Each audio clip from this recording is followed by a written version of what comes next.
이야기를 시작하기에 앞서 제 사연은 100% 실화임을 말씀드립니다. 그리고 현재 가족들의 안전을 위해서 익명으로 사연을 보내게 된 점 양해 바랍니다. 지금부터 17년 전에 있었던 정말 무서운 일입니다. 저는 어릴 적 대학가 근처에서 살았고 정확히는 동의대학교 근처였는데 대학교 주변이라서 그런지 빌라나 반지하 같은 월세방이 많았었죠. 저희 집은 가정 형편이 좋지 않은 편이었고 좁은 월세방에 5인 가족이 살면서 정말 힘들게 지냈습니다. 부모님 두 분 다 학력이 좋지 않았던 때문인지 제대로 된 일을 하지 못하고 흔히 말하는 저임금 노동자, 워킹푸어 인생을 벗어날 수가 없었죠. 그러다 보니 새 옷 살 형편이 되지 않아 옷을 물려 입는 건 기본이고 끼니 때우는 것도 힘들어 항상 주민센터에서 지원받은 쌀로 죽을 해먹는 날이 많았어요. 그렇게 초등학교를 졸업하고 제가 중학교 시절 사건 하나가 일어나게 됩니다. 저와 정말 가깝게 지내던 친구가 한 명 있었는데 초등학교부터 중학생이 될 때까지 붙어 지내다 보니 가족과 다름없는 사이였죠. 그런데 그 친구도 집안 형편이 좋지 않아서 중학생인데도 불구하고 알바를 했었습니다. 나이가 어려서 할 수 있는 일은 많지 않았고 그 당시 할 수 있는 일은 전단지 알바밖에 없었죠. 친구는 어린 나이에 전단지 알바를 하다가 성 관련 나쁜 일을 당하게 됐고 그 사건 때문에 엄청난 우울증과 실어증에 빠져 대인 기피증까지 오고 말았습니다. 가족과 다름없었던 친구가 힘들어하는 모습을 보고 저 또한 우울증에 빠지게 됐고 중학교 3학년부터 고등학교 2학년 때까지 서로 연락도 하지 않고 지내게 됐죠. 그렇게 2년이란 시간이 흘러갈 때쯤 갑자기 친구에게 연락이 오더라고요. 오랜만이다. 그동안 잘 지냈나? 근데 내랑 같이 알바할래? 2년 동안 서로 연락이 없다가 갑작스럽게 전화가 와서 알바를 하자니까 솔직히 당황스러웠습니다. 하지만 그동안 친구를 지켜주지 못한 미안한 마음과 먼저 연락을 해준 친구가 고맙기도 해서 친구 말을 듣고 알바를 하게 됐죠. 저는 친구를 따라 외과 의원이라고 적힌 건물로 들어갔고 실내는 평범한 병원의 모습이었습니다. 막상 가보니 뜻밖에도 정말 좋은 알바였는데 병원에서 손님을 받으면서 인적사항을 적고 서류 정리를 하는 비교적 쉬운 알바였죠. 그 당시 최저임금이 4,000원 정도였는데 서류 정리만 하는데도 시급을 10,000원 가까이 주니 굉장히 좋은 알바라고 생각했습니다. 단점이라고는 하루 3시간밖에 일을 하지 못하는 부분이었지만 학생 신분에 정말 큰 돈이었죠.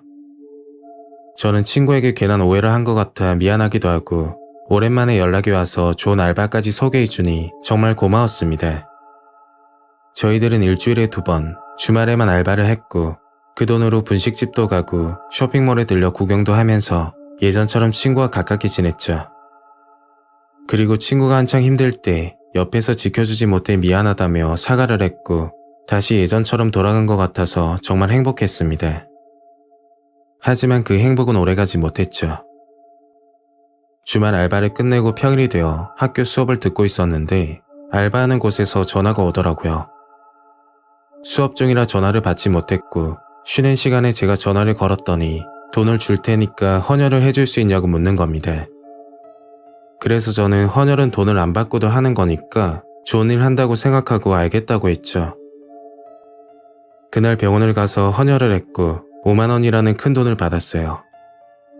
저는 병원을 빠져나와 그 돈으로 친구의 선물을 살 계획이었습니다.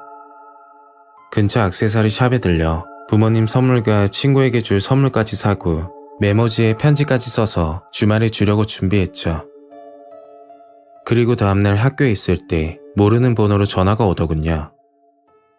전화를 받았더니 아무 말도 없이 다시 끊어졌고 잘못 걸려온 전화겠지 생각하고 그냥 넘겼습니다. 그렇게 주말이 찾아왔고 알바도 갈 겸 친구에게 줄 선물을 가지고 친구 집을 찾아갔죠. 그런데 친구는 3일째 집에 들어오지 않는다며 오히려 저보고 친구 행방을 묻는 겁니다. 저는 그동안 연락을 하지 않아 잘 모르겠다고 말을 했고 친구 없이 혼자 알바를 하러 가게 됐죠. 그때까지는 혼자 말도 없이 여행을 갔나 싶어 친구에게 조금 실망을 했었어요. 저는 혼자서 병원 건물로 들어갔는데 그날따라 분위기가 이상하더라고요. 그리고 사람들의 인적사항을 적는 알바가 아닌 다른 업무를 해야 한다고 말하는 겁니다.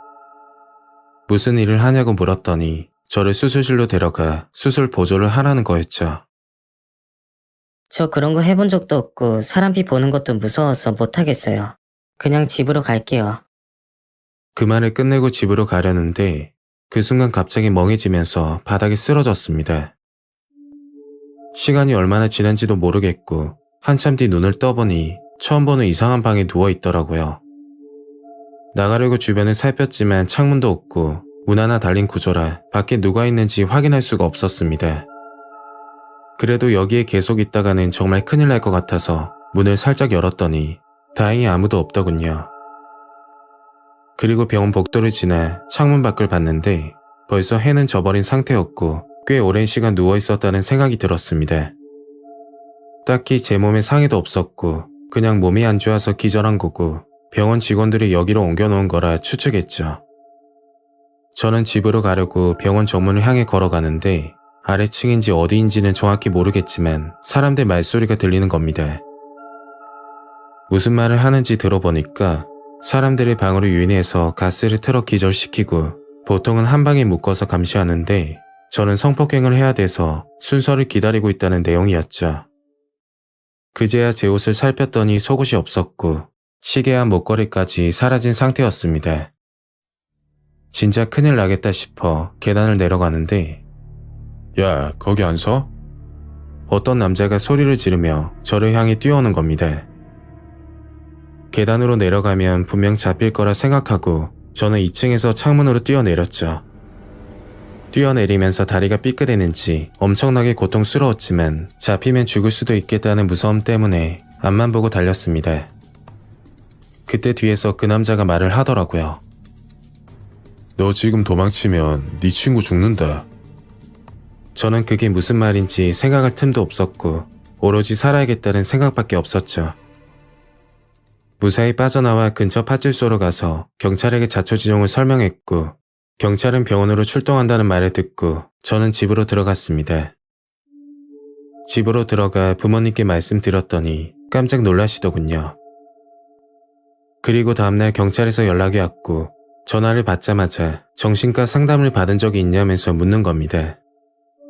경찰은 저를 이상한 사람으로 몰아가기 시작하는데 저는 황당해서 정식으로 문제를 제기한다고 그 당시 입은 옷들과 증거가 될 만한 모든 것들을 채취하고 병원에 가서 성폭행 당한 기록까지 받아 경찰서에 제출했죠. 하지만 이 사건은 진행이 되는 줄 알았지만 1년이 지나도 아무런 진전이 없었습니다.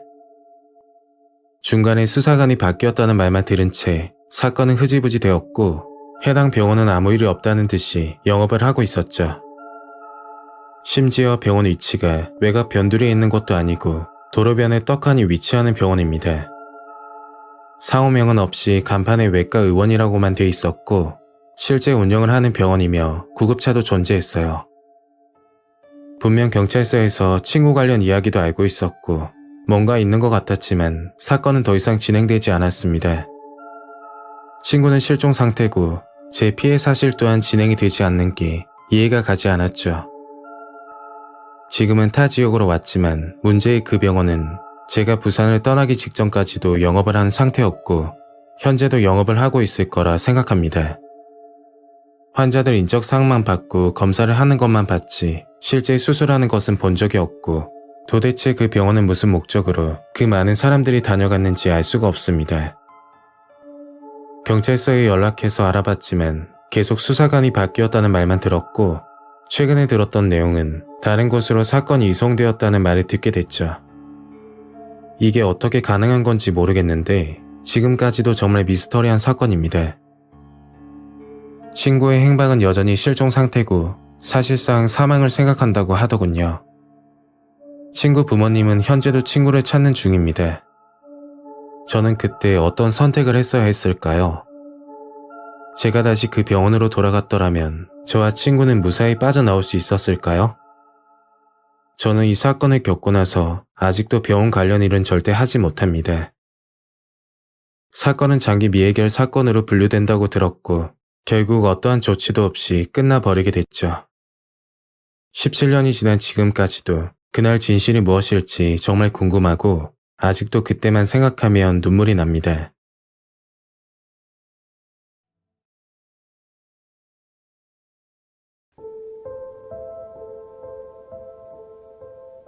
때는 14년 전, 제가 중학교 1학년 때 있었던 일입니다. 시간이 꽤 흘러 기억이 흐려지긴 했지만 충격적인 그때 일은 기억이 생생합니다. 저는 형제 자매 없이 외동으로 자랐습니다. 다른 집 외동들은 괴하게 자랐을지 몰라도 저희 집은 예외였죠. 늘 술에 취해 있는 아버지 모습, 그리고 아버지에게 틈만 나면 매를 맞는 어머니의 모습을 보면서 자랐습니다. 폭력적인 가정환경 때문인지 저는 늘 어둡고 외로움을 많이 타며 대인기피증이 생길 정도로 소극적인 성격이었죠. 그러다 제가 초등학교를 졸업하고 중학교를 입학할 때쯤 집안에 변화가 생기기 시작했습니다. 부모님이 싸우는 횟수가 점차 줄어들고 어느 날 갑자기 집안에 소주병이 보이지 않더군요. 어린 나이에 들었던 생각은 우리 집도 평범하게 지낼 수 있겠다 라고 기대감을 가졌습니다. 그런데 부모님이 달라진 건 또 하나 있었죠. 그건 일요일마다 교회를 나가셨는데 오전 8시쯤 나가 저녁 늦게나 들어오곤 하셨습니다. 교회에서 뭘 하길래 하루 종일 있는지 궁금하긴 했지만 딱히 물어보진 않았죠. 부모님이 집에 계시는 것보다 혼자 있는 시간이 좋았으니까요. 그러나 그것도 오래가진 못했습니다. 평일 오후 학교를 다녀왔는데 아버지가 집에 계시더라고요. 평소 같으면 밤늦게까지 일하고 들어오시는 편이라 그 시간에 집에 계신다는 게 의아했습니다. 저는 인사를 드리고 방으로 들어왔는데 아버지가 저를 부르더군요. 그리고 이야기를 하는데 앞으로 일요일은 교회를 가야 된다며 반강제적으로 말을 하시는 겁니다. 그때 처음으로 아버지에게 반항했지만 아무 소용이 없었죠. 교회 가기 싫으면 집을 나가라고 하셨기 때문에 어렸던 제가 뭘 할 수 있는 방법은 딱히 없었습니다. 그렇게 부모님과 교회를 나가게 됐고 처음 교회를 들어갔을 때는 아무 생각이 들지 않았죠.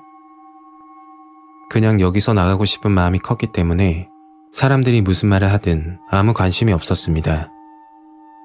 사람들끼리 찬송을 부르다가 목사로 보이는 사람이 나와 설교를 시작할 때 제 이름을 부르더군요. 그리고 부모님은 제 손을 잡고 목사가 서 있는 단상 앞으로 천천히 걸어갔습니다.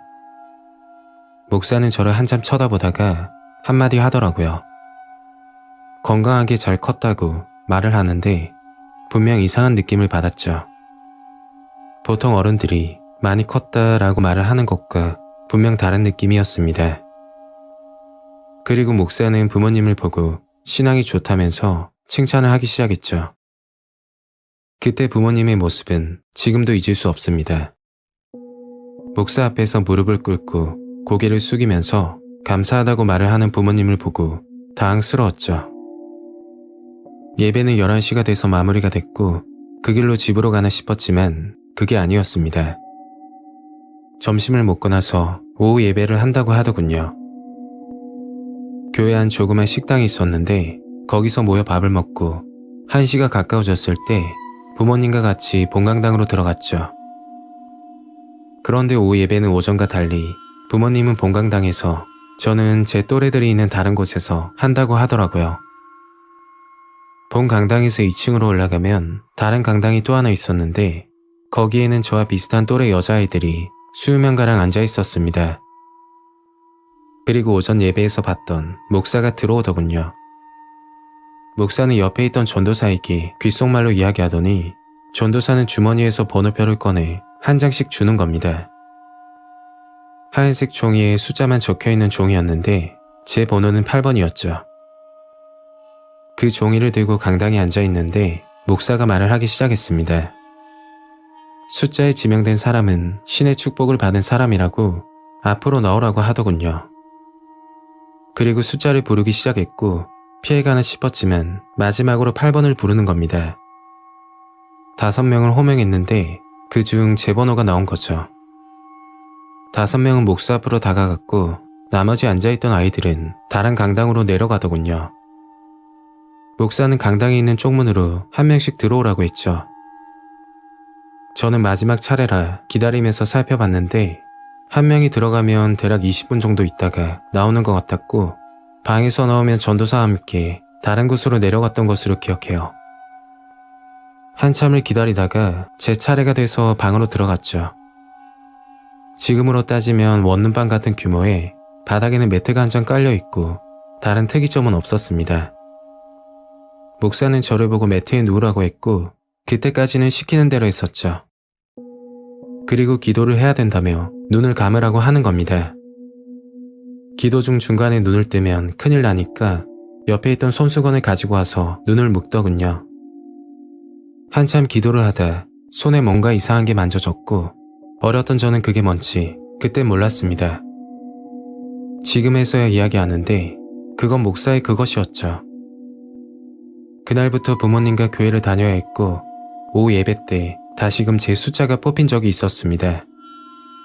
그때 손수건이 제대로 묶이지 않았는지 시야가 희미하게 보였고 제가 뭘 만지는지 그제서야 알게 되었죠. 저는 기겁을 하며 자리에서 일어났고 목사도 당황했는지 나가라고 하더군요. 그날 밤 부모님께 있었던 일을 이야기했지만 부모님은 믿지 않았습니다. 아무리 교회 가기 싫어도 그런 거짓말하면 천벌받는다고 제 말은 듣지 않더군요. 돈 받을 데도 없고 교회는 강제로 가야 되고 정말 힘든 날을 보냈습니다. 소극적인 성격이라 학교 친구에게 말도 못하고 며칠간 고민하다 학교 담임에게 힘들게 이야기했죠. 그런데 해결되는 건 없었습니다.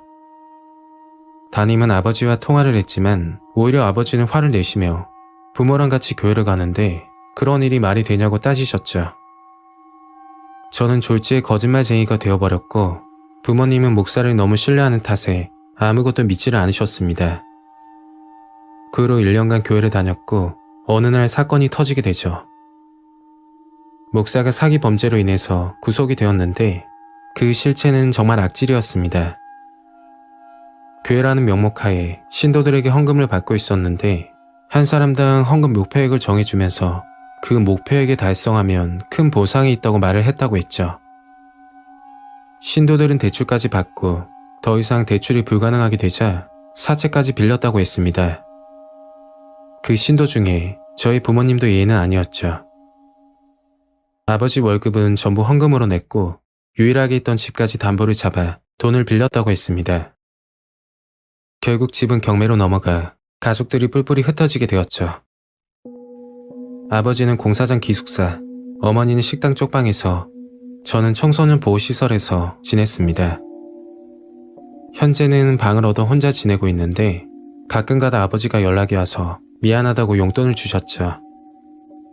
어린 나이에 정말 충격적인 일들을 경험했고 너무 힘들었지만 긍정적으로 살려고 노력하고 있습니다. 언젠간 저희 가족이 같이 살게 될 거라고 믿고 있으니까요.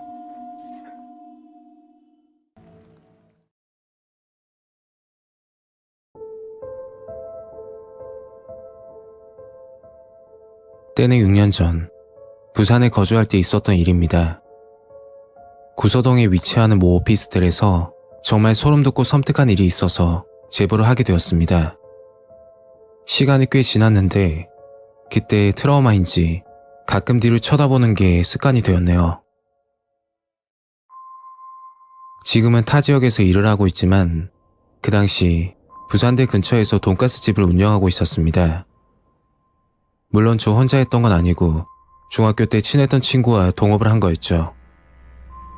저는 부산에 있는 중학교를 졸업하고 대전으로 이사를 가게 되었는데 이사 가기 전까지 정말 친했던 친구였습니다.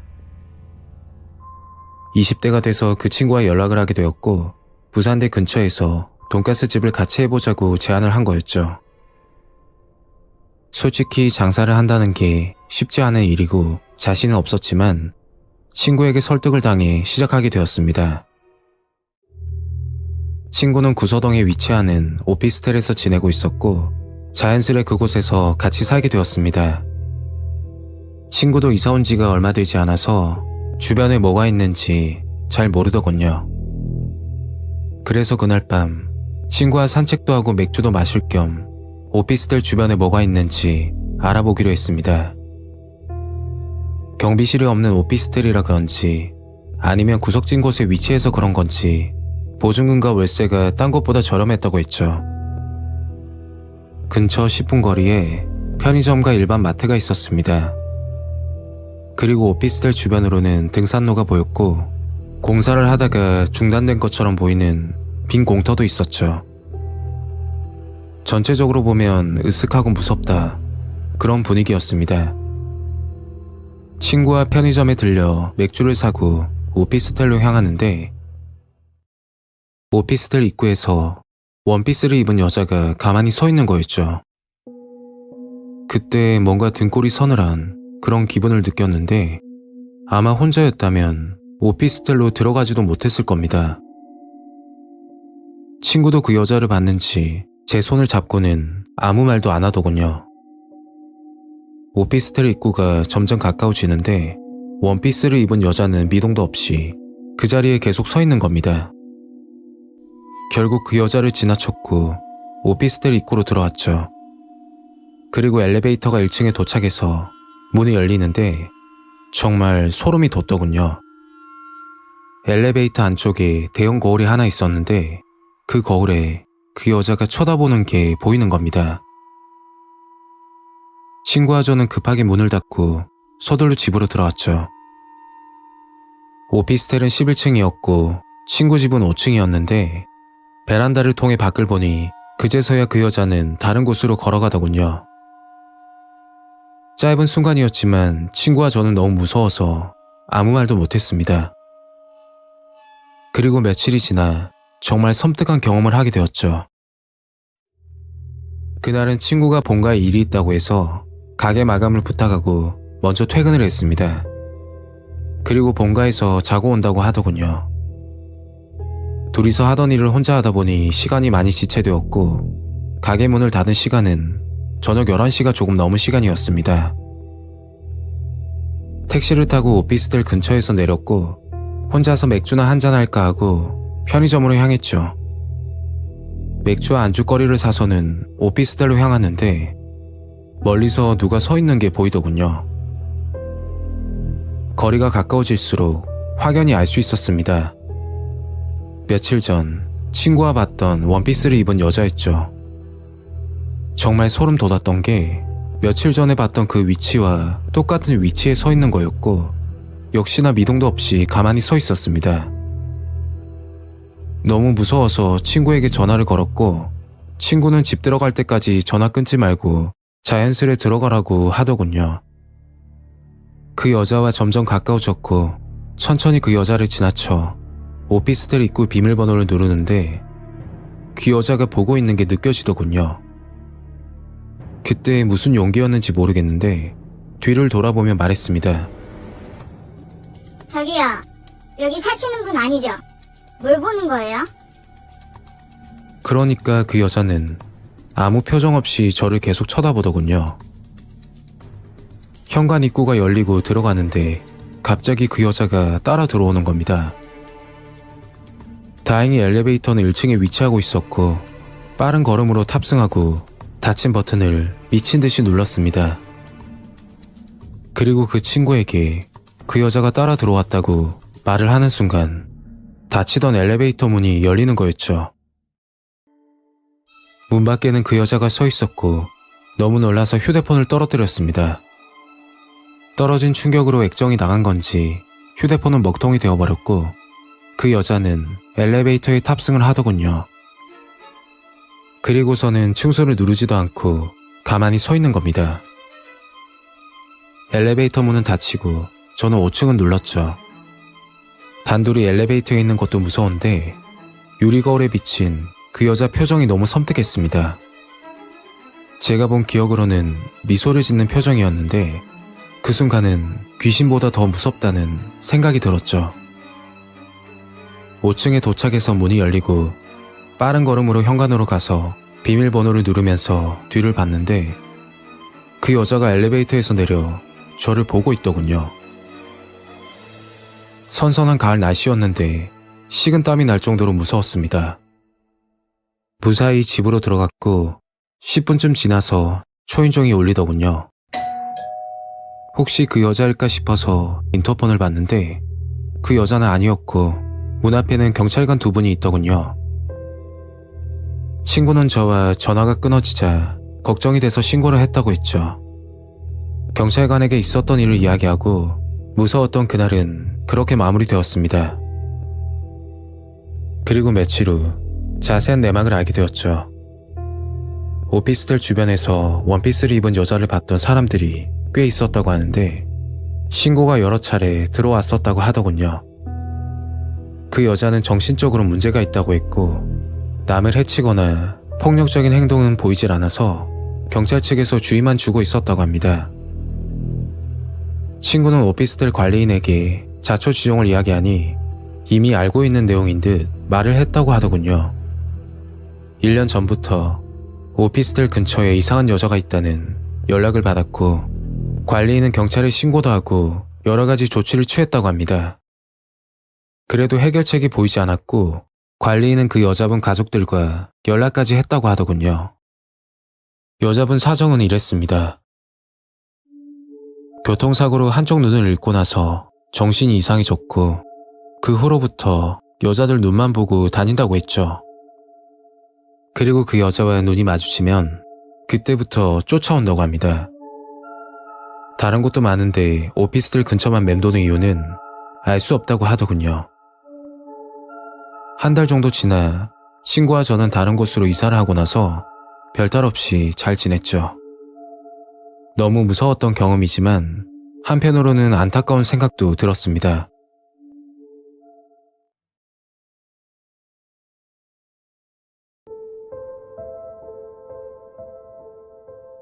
지금부터 7년 전쯤 있었던 사건입니다. 한순간의 잘못된 판단으로 평생을 후회하며 살고 있네요. 제가 21살 때 겪었던 일입니다.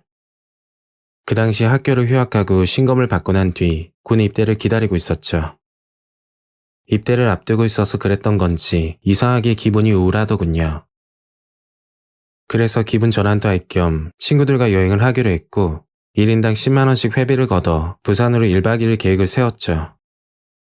이제 성인인데 부모님께 용돈 받는 게 죄송스러워서 여행 비용에 쓸 겸 단기 알바를 찾아보고 있었습니다. 건설 현장이나 또는 택배 보조 업무 일자리가 있었지만 여행 일정과 겹치는 바람에 지원을 하지 못하고 있었죠. 그때 친구에게서 전화 한 통을 받게 됩니다. 야, 진짜 꿀알바 구했는데 같이 할래? 친구가 알아본 알바는 임상 실험 알바인데 간단한 테스트만 하고 1회 방문 시 20만원을 준다고 하더라고요. 저는 친구 말을 듣고 같이 알바를 하기로 결정했고 3일 뒤 친구를 만나 평리동 수학과 앞으로 찾아갔죠. 무슨 임상실험 알바를 수학과에서 하냐? 나도 정확하게는 모르겠다. 근데 담당자가 여기로 오래. 친구와 저는 수학과 건물 앞에서 기다리고 있었는데 잠시 후 흰색 승합차가 오더니 저희 앞에 정차를 하더군요.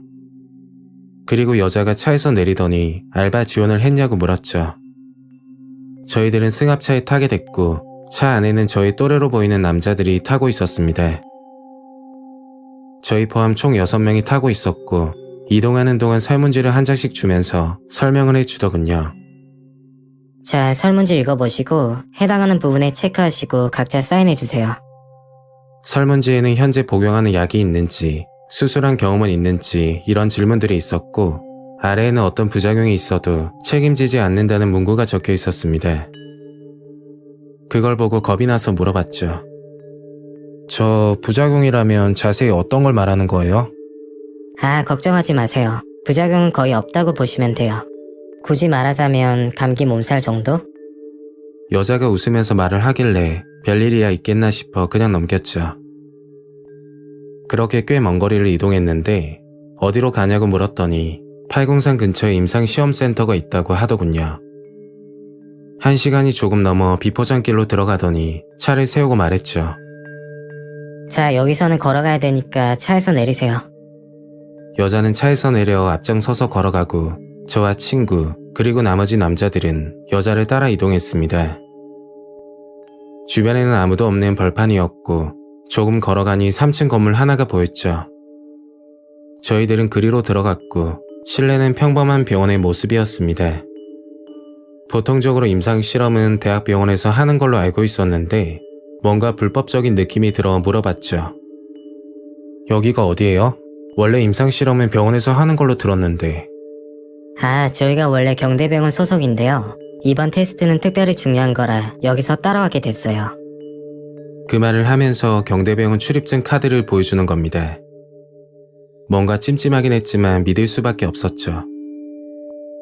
친구와 저는 기본적인 신체 검사와 소변 검사, 그리고 피까지 뽑고 대기실에 앉아 있었습니다. 저희들은 별 문제가 없었지만 같이 온 남자 중 한 명은 뭔가 문제가 있는지 차비를 받고 그냥 나가더군요. 잠시 후 차에서 봤던 여자가 다가오더니 설명을 해주는 겁니다. 오늘 테스트는 관절염 치료제인데요. 1박 2일 일정으로 진행하고 내일 아침에 최종 검사만 받고 돌아가시면 됩니다. 저는 좀 당황스러웠던 점이 당일치기인 줄 알았는데 갑자기 하룻밤을 여기서 보내야 된다니까 집으로 가고 싶다는 생각이 들었죠. 지금 와서 그냥 나가자니 여기 왔던 시간도 아깝고 또 다른 일자리를 찾아야 하는 번거로움도 있어서 실험에 응하기로 했습니다. 2층으로 올라가니 1번부터 10번까지 방 번호가 보였고 저와 친구는 각각 다른 방으로 들어갔죠. 방으로 들어가 침대에 누워있으니 어떤 남자가 들어와 무릎에 주사를 놓아주고 휴대폰을 달라고 하더군요. 실험 결과가 밖으로 유출되면 안 된다면서 협조를 해달라고 하는 겁니다. 휴대폰도 없이 빈 방에서 하루 종일 지내야 되니 걱정이 됐지만 돈을 버는 과정이라 생각하고 버티기로 했죠.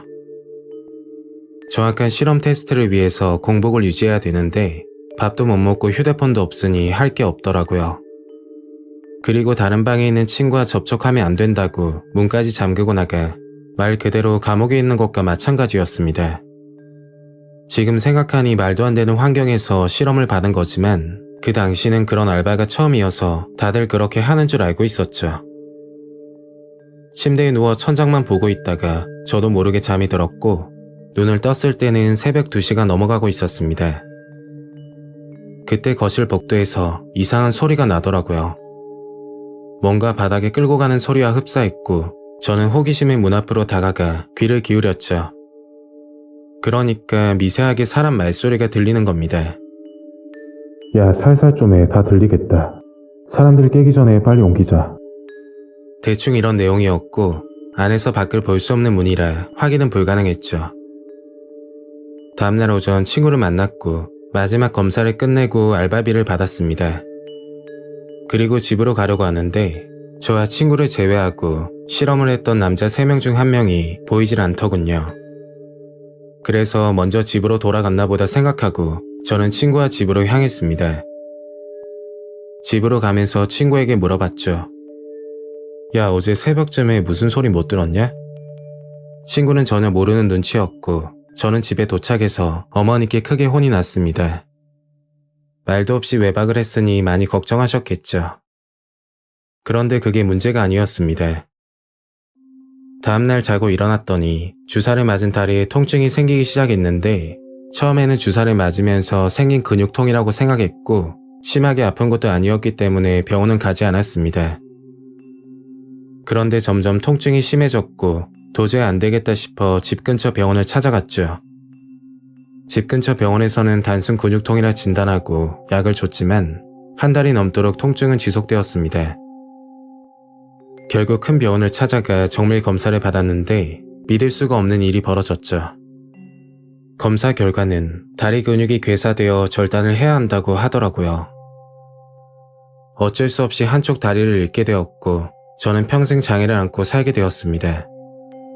그리고 병원에서 들었던 충격적인 말은 제가 맞은 주사가 근육을 마비시켜 통증을 억제하는 약물인데 과다 주입 시 사망까지 할 수 있는 독성 물질이라는 겁니다. 다행히 친구는 별탈 없었고 제 소식을 듣고 너무 화가 나서 임상센터로 찾아갔더니 흔적도 없이 사라졌다고 했죠. 그리고 경대병원에서는 그런 실험을 계획한 적도 없다고 합니다. 설령 임상 실험을 한다고 해도 병원 내에서만 가능하다고 했죠. 그 순간 문득 생각이 들었는데 제가 새벽에 들었던 소리와 그리고 복도에서 나던 대화의 내용들이 머리에 스치는 겁니다. 임상 실험을 하다 부작용으로 사망하고 뒤처리를 하기 위해 새벽 시간 시신을 옮겼던 건 아닐까 하는 생각이 들었죠. 저는 친구에게 알바를 어디서 찾았냐고 물었는데 벼룩시장 신문에 나와 있었다고 하더군요. 목숨까지 잃을 수 있는 끔찍한 알바를 공개적으로 구인을 하고 있는 게 믿을 수가 없었습니다. 저는 한쪽 다리를 잃었지만 죽지 않았던 것만으로 다행이라고 생각하며 지내고 있습니다. 한순간의 잘못된 판단으로 장애를 얻게 되었고 제가 좋아하던 일부분을 포기하며 살게 됐죠. 요즘 생동성 알바 또는 임상실험 알바가 정말 많은데 절대 하지 않으셨으면 좋겠습니다.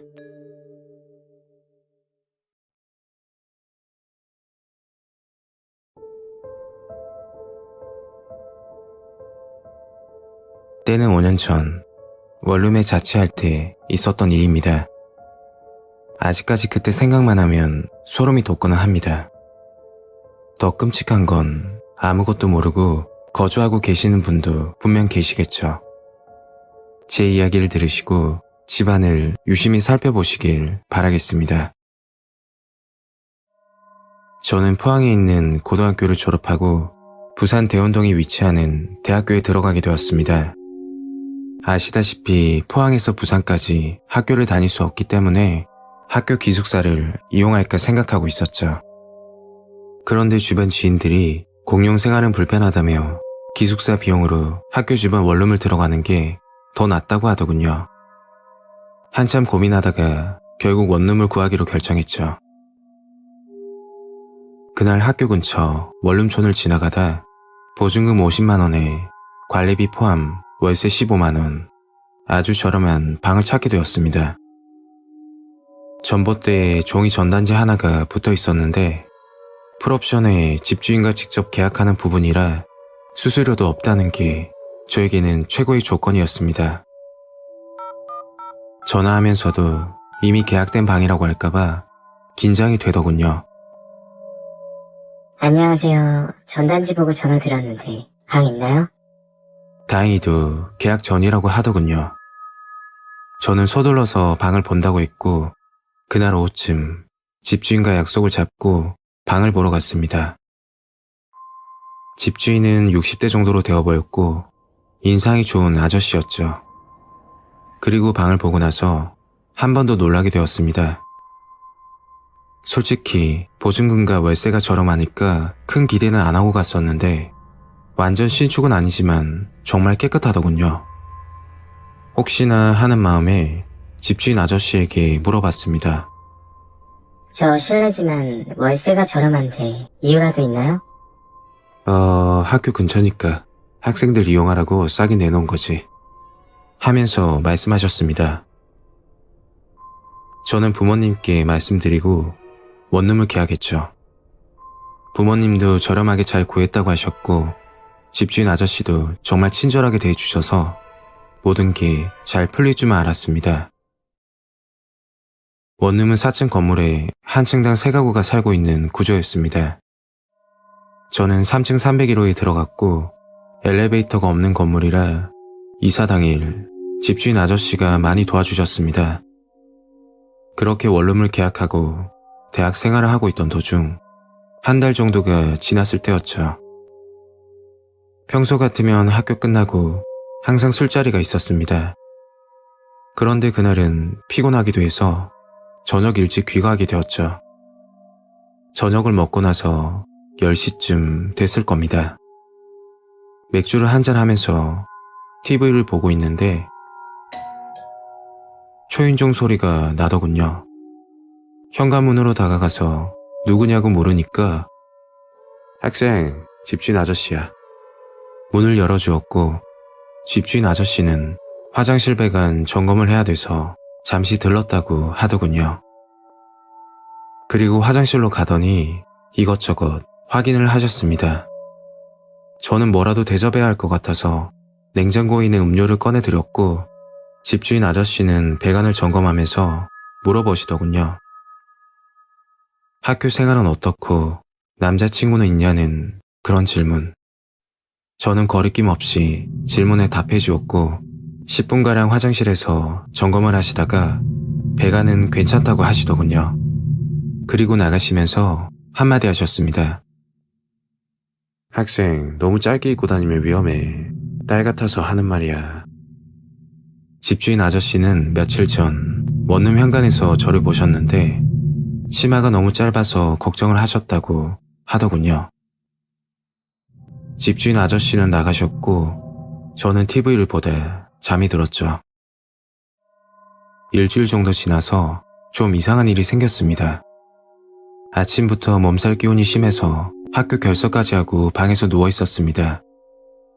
그때 현관문이 열리는 소리가 나더군요. 너무 놀라서 자리에서 일어나 현관으로 가니까 집주인 아저씨가 문을 열고 들어오는 겁니다. 아저씨, 뭐예요? 아저씨도 저를 보고 당황하시더니 미안하다고 말씀하셨습니다. 아저씨 말은 일주일 전 배관 수리가 잘 안 된 것 같아서 제가 집에 있을 때 수리하면 쉬는 게 방해가 될까봐 학교 간 시간을 틈타 들어왔다고 하더군요. 비밀번호는 어떻게 아시냐고 했더니 도어락 마스터키로 들어왔다고 했습니다. 아저씨는 앞으로 주의한다며 미안하다고 하시며 서둘러 나가시더군요. 이 사실을 부모님께 말씀드렸고 문단속 잘하고 조심하라고 하시더군요. 그리고 며칠 후 정말 소름 돋는 일이 생기고 말았습니다. 학교 친구가 사정이 있어서 저희 집에서 하룻밤만 묵는다고 하더군요. 편의점에서 야식을 사와 친구와 함께 술 한잔을 하다 보니 슬슬 졸음이 쏟아지더군요. 친구가 먼저 샤워를 한다고 했고 씻을 동안 이불을 깔아주고 있었습니다. 5분쯤 지났나?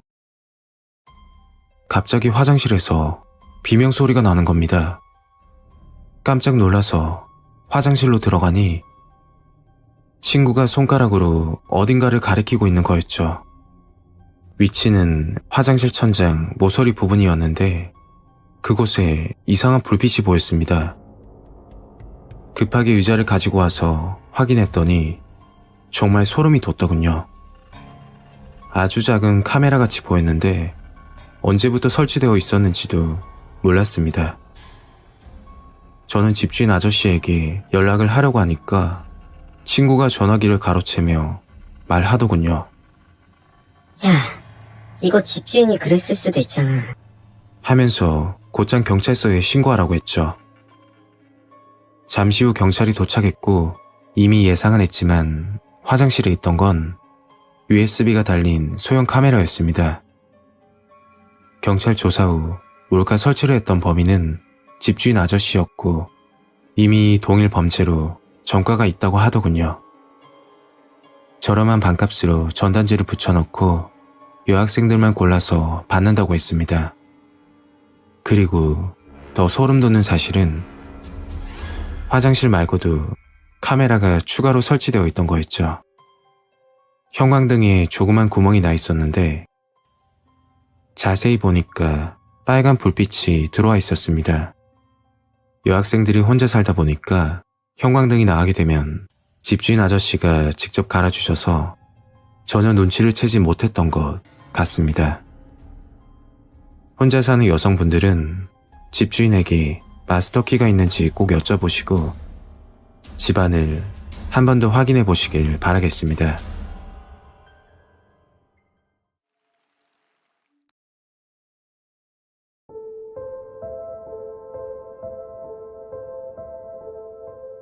제가 대학교 시절에 겪은 실화 사연입니다. 저는 지방에서 살다가 서울로 대학을 다니기 위해서 올라왔습니다. 패션 디자인 공부를 위해서 학교를 선택하였고 서울에 있는 전문대를 들어가게 되었죠. 저희 학교는 캠퍼스가 빌딩 건물로 이루어져 있고 학교 주변에는 아파트 단지가 있었어요. 저희 학교는 기독교 학교라 채플이라는 과목이 있었는데 수업만 빠지지 않고 출석만 잘 채우게 되면 패스가 되는 그런 과목이었죠. 그 당시 저와 제 친구는 채플 조교를 하고 있었습니다. 학교에서 채플 수업하던 강당의 위치는 A동 지하 2층에 위치를 하고 있었고, 강당 맞은편에는 시설 관리실이 있었죠. 그리고 화장실은 지하 1층에 있었고, 복도 끝 구석진 곳에 위치를 하고 있었습니다. 채플 조교는 최소 30분 전에 와서 미리 준비를 해야 했었는데, 저와 제 친구는 1시간 전에 미리 와서 기다리고 있었습니다. 그러던 중 친구가 화장실을 가고 싶다고 하길래 저와 같이 지하 1층으로 올라갔습니다. 지하 1층에는 학생회실과 도서실이 있었는데요. 지하 1층 계단 출입문 바로 앞으로는 도서실, 도서실 오른편으로는 학생회실, 학생회실 출입구 오른편으로는 긴 복도가 있었고, 그 끝에 화장실이 있었습니다. 저와 제 친구는 같이 화장실에 들어갔는데, 제가 앞에, 친구는 제 뒤에 서 있었습니다. 화장실 칸은 총 3칸이었고, 두 번째 칸만 문이 닫혀 있었습니다. 그때 갑자기 화장실 안에서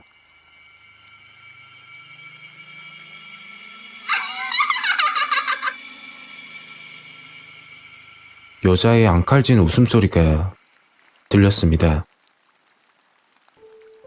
그 웃음소리는 대략 5초 정도? 굉장히 짧았지만 강력하게 지나갔죠. 누가 통화하고 있나 보구나. 그렇게 통화 중 웃은 거라고 생각을 했었죠. 그런데 신기한 건 이상하게 발걸음이 떨어지지 않는 것이었습니다. 1분, 2분, 3분이 지나도 아무런 인기척이 들리지 않는 것이었죠.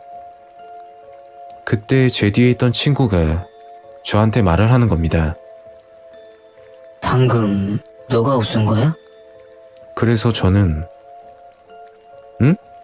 나 아닌데? 너가 웃은 거 아니야? 그랬더니 무슨 소리야? 난 안 웃었어. 라고 확답을 하더라고요. 친구와 저는 정체 모를 여자의 웃음소리를 들은 것이었습니다. 저의 목소리는 여자치고 낮은 톤의 보이스, 친구는 허스키 보이스였는데 그 여자의 웃음소리는 하이톤의 앙칼진 소리였습니다. 저희에게서 그런 목소리가 나올 리가 없었죠. 확인을 해봐야겠다 싶어서 저는 살금살금 친구와 손을 잡고 두 번째 칸을 열었는데 아무도 없었고 변기 옆에 막대걸레만 세워져 있었습니다. 분명히 친구와 저는 여자의 웃음소리를 들었었거든요. 순간 너무 무서웠지만 채플 수업도 가야 하니 얼른 다른 칸에 들어가 볼일을 보고 나왔습니다. 그리고 강당으로 가기 전 혹시 학생회실에서 나는 소리를 잘못 들었나? 하고 학생회실에 가보니 아무도 없었습니다. 도서실은 사서 선생님 외에는 아무도 없었고요. 너무 무서웠고 채플도 어떻게 했는지 모르겠더라고요. 그리고 그 사실을 학교 목사님과 교수님들께 말을 했지만 저희 보고 잘못 들었더라고 말씀하셨어요. 그래서 그냥 그 사건은 저와 제 친구의 추억으로만 남겼습니다. 그리고 학교 졸업하기 몇 달 전 저는 듣게 되었어요.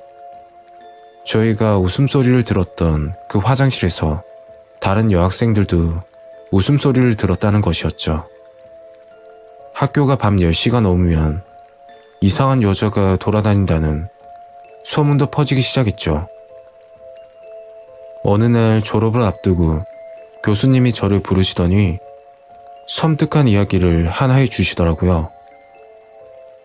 학교가 세워지기 이전에 아파트 상가로 사용이 되었었다고 하는데 주변에 아파트 단지가 많이 있어서 상가도 꽤 큰 편이었대요. 그 당시 지하 1층에는 학원 건물이 있었다고 하는데 그 학원에서 왕따를 당하는 학생이 있었다고 해요. 친구들의 괴롭힘을 참지 못하고 그만 극단적인 선택을 했다는 겁니다. 그 학생이 죽은 자리가 그 화장실이었다고 합니다. 대체 그 웃음소리는 죽은 학생의 소리였을까요? 화장실에서 들었던 웃음소리는 아직도 잊지 못하고 있습니다.